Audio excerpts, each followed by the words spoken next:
Hey everyone, welcome back to Corporate Dakota, the place where we dive into the financial documents that companies are forced to share and see what's really going on.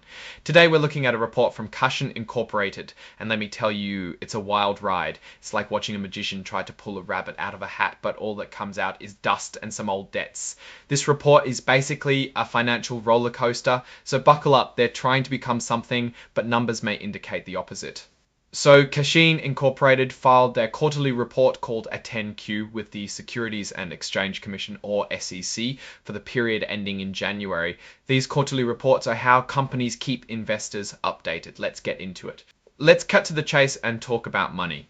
Looking at their balance sheets, things are not great. Basically, the balance sheet shows what a company owns, which are the assets, and what it owes, which are the assets, and what it owes, which are the liabilities, and what's left over, which belongs to the stockholders, the equity. First, their cash. In January of 2025, they had $0 in cash. That's right, zero. Back in April of the previous year, they had a whopping $126. Okay, but they have some assets. In January, their total current assets were $200,000. But look at this, that comes from an investment in something called Starlife. Now, back in April, they had about $100. So they acquired $200K in assets.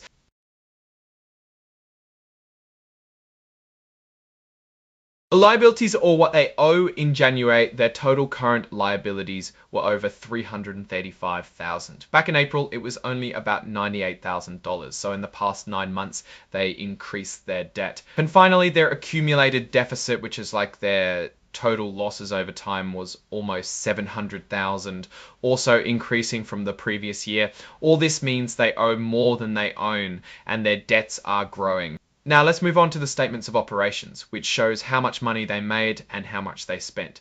This tells us if they are doing a good job with their operations. Their revenue was zero for the last 3 months. That's right, they made no money. It's actually a big dip from the same quarter last year when they made $7,000. And now expenses, for the last 3 months, they had over $30K in expenses. Most of that comes from professional fees. The final result, a net loss of almost $35,000. So they're not making money and they're spending money. Not a good combo. For the 9 months, their revenue was $120K with a net loss of over $40K. Time to look at the cash flow statements. This statement shows the movement of money into and out of a company. Where is the money coming from? Where is it going? First off, their operating activities, which is how they make money from their business. They are losing over $60K from their operations. That's a bad number. Last year, they were also losing money, but it was only a few $100s. Now, how did they get any money from financing activities?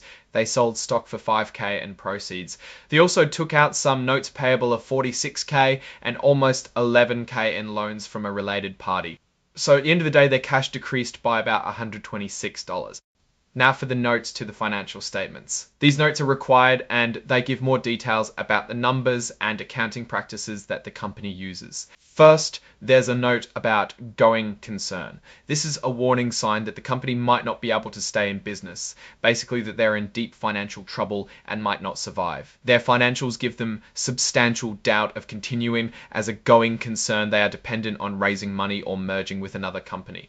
Next, let's talk about stock or capital stock. They are authorized to issue 75 million shares of stock and they've already issued over 68 million shares. They also have a note about related party transactions. This means they're doing business with people or companies that are connected to the company, like owners or family members.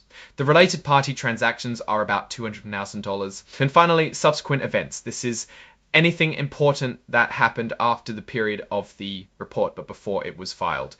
Kashin entered into an agreement with McConnell Technology. They are going to exchange 85 million shares of stock for McConnell, so they will become a wholly owned subsidiary. It's intended to be a tax reorganization. They basically bought the company with stock.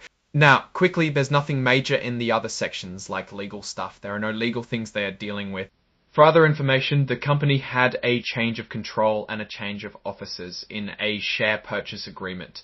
Also, they entered into a redemption agreement of 80 million shares for $10. So let's recap. Kashin has very little cash, increasing debt, operating losses, and a warning that they might not be able to stay in business, but they are trying to make a deal to bring in another company. Now, my take on Kashin. The numbers don't look good, and honestly, this looks like a company struggling to stay afloat. They need to turn things around quickly, or they might not make it. The McConnell deal could be a game changer, but it's still too early to tell. They are making losses, and the new company doesn't seem to be cash positive. So in conclusion, keep an eye on Kashin. This is one company that needs to prove it can turn things around. Thanks for watching. If you enjoyed this video, please leave a like, comment, and subscribe for more financial deep dives. See you next time.